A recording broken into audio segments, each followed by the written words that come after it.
Menteri Pertanian Andi Amran Sulaiman menyebut 1,3 juta ton beras stabilisasi pasokan dan harga pangan atau SPHP yang digelontorkan selama 6 bulan atau periode Juli hingga Desember 2025 sesuai dengan standar dan mutu.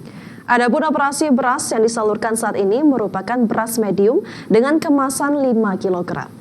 Menurutnya, Bulog selaku badan usaha milik negara di sektor pangan tidak melakukan tindakan penipuan dengan memainkan kemasan beras yang disubsidi pemerintah. Misalnya mencampurkan jenis beras yang berbeda dalam satu kemasan lalu dijual mahal. Amran juga mengungkapkan hasil pengujian terbaru terhadap beras yang beredar di pasaran. Sebanyak 90% tidak memenuhi standar mutu. Angka itu berdasarkan hasil uji laboratorium Kementerian Perdagangan beberapa waktu lalu. Operasi pasar besar-besaran ini mengantisipasi agar harga beras turun, tidak naik di saat stok kita banyak. Nah, target kita hasil rakortas kemarin adalah yang pertama kita melepas 360.000 ton itu untuk bansos. Yang kedua adalah kita lepas SPHP 1,3 juta ton. Total 1,5 juta ton seluruh Indonesia bergerak bersama-sama. Kami yakin 1-2 minggu harga turun dan bahkan sudah ada perusahaan besar menyurat meminta distributornya menurunkan harga Rp1.000 per kemasan.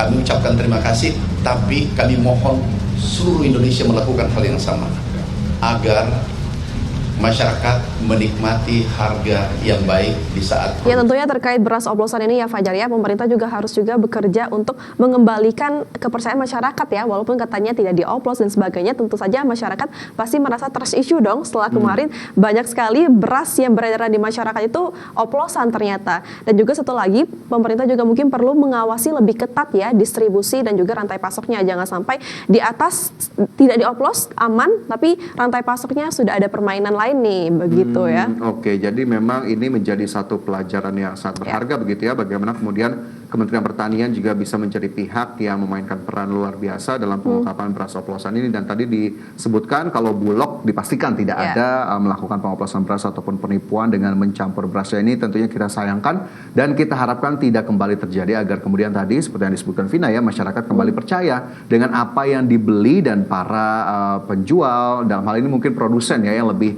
tinggi lagi untuk kemudian bisa bertindak jujur dan juga bertanggung jawab terhadap apa yang mereka produksi.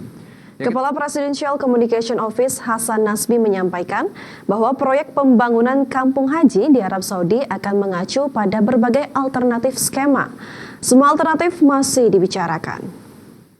Hasan menyebut meski persetujuan telah diberikan oleh pemerintah Arab Saudi, implementasi pembangunan kampung haji masih perlu menunggu sejumlah langkah teknis dan regulasi pendukung. Salah satunya adalah penyelesaian undang-undang haji yang tengah dibahas di DPR. Ia menambahkan saat ini pemerintah Indonesia dan Arab Saudi sudah memiliki payung kerjasama dalam bentuk Dewan Tinggi Kerjasama Antar Kedua Negara.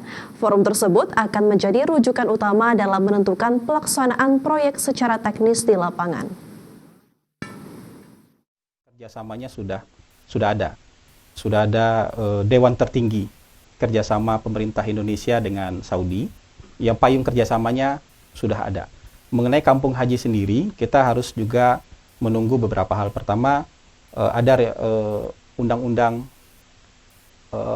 haji, kita juga harus tunggu itu. Jadi nanti akan jelas itu orang yang akan institusi, lembaga yang akan melaksanakan ini, dan ini terkait dengan pembangunan juga nanti pembangunan kampung haji. Soal skema, ada banyak skema yang bisa dipilih, tapi hari ini kan skema-skema itu Pemirsa, Menteri Keuangan Sri Mulyani Indrawati menghadiri pertemuan para Menteri Keuangan dan Gubernur Bank Sentral atau Finance Ministers and Central Bank negara G20 di Zimbabwe, KwaZulu-Natal, Afrika Selatan. Ya, pertemuan ini sebagai upaya strategis Indonesia memperkuat dan mengembangkan kerjasama sektor keuangan, perdagangan, dan juga investasi.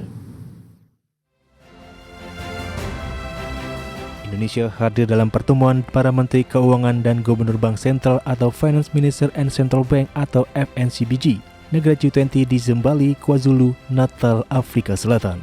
Dalam pertemuan tahunan ini, Indonesia mendorong langkah strategis memperkuat dan mengembangkan kerjasama saling menguntungkan perdagangan dan investasi untuk menciptakan lapangan kerja. Menteri Keuangan Sri Mulyani yang didampingi Gubernur Bank Indonesia Peri Warjio mengatakan, agenda pertemuan FNCBG ini negara G20 fokus membahas kondisi perekonomian dunia yang diwarnai ketidakpastian tinggi, perang tarif dagang, dan meningkatnya fragmentasi global. Indonesia sendiri menyambut baik segala upaya untuk memperkuat dialog dan mengembangkan kerjasama yang saling menguntungkan perdagangan dan investasi untuk menciptakan lapangan kerja di semua negara. Selain itu, Sri Mulyani menekankan pentingnya upaya untuk mendorong globalisasi yang lebih adil dan menciptakan manfaat kesejahteraan bersama. Menurutnya, semua negara bisa tumbuh bersama tanpa harus mengorbankan kepentingan masing-masing. Berbagai sumber untuk IDX Channel. Ya, di sela-sela agenda Forum Finance Ministers and Central Bank Governors Meeting di Afrika Selatan, Menteri Keuangan Sri Mulyani Indrawati melakukan pertemuan bilateral dengan Menteri Keuangan Kerajaan Arab Saudi, Mohammed Al-Jadaan, dan Australian Treasurer Jim Chalmers. Kepada Arab Saudi dan Australia, Indonesia mendorong penguatan kerjasama strategis. Di sela-sela pertemuan para Menteri Keuangan dan Gubernur Bank Sentral di Zimbabwe, Afrika Selatan, Menteri Keuangan Sri Mulyani Indrawati secara khusus melakukan pertemuan bilateral dengan Menteri Keuangan Kerajaan Arab Saudi Mohammed Al-Jadaan. Dalam bilateral tersebut, Indonesia dan Arab Saudi sepakat untuk memperkuat kerjasama strategis, salah satunya peningkatan layanan haji dan umroh bagi jemaah Indonesia. Minister Al-Jadaan memandang Indonesia sebagai mitra strategis yang sangat potensial di kawasan Asia Tenggara. Selain itu, Sri Mulyani dan Minister Al-Jadaan juga mendukung pentingnya peran G20 dalam kondisi geopolitik saat ini, di mana G20 harus back to basic, kembali ke tujuan awal yakni menjadi forum yang mengedepankan multilateralisme daripada unilateralisme. Pada kesempatan yang sama, Menteri Keuangan juga melakukan pembicaraan bilateral dengan Australian Treasurer Jim Chalmers. Kedua pemimpin fokus membahas dinamika perekonomian global, termasuk mengenai langkah kebijakan kedua negara dalam memitigasi dampak tarif perdagangan global terhadap stabilitas ekonomi domestik. Dalam kesempatan bilateral ini, Sri Mulyani juga mengajak Australia untuk melirik potensi pembiayaan di sektor properti, di mana sektor perumahan di Indonesia yang kuat sangat penting untuk mencapai pertumbuhan ekonomi yang berkelanjutan. Berbagai sumber IDX Channel.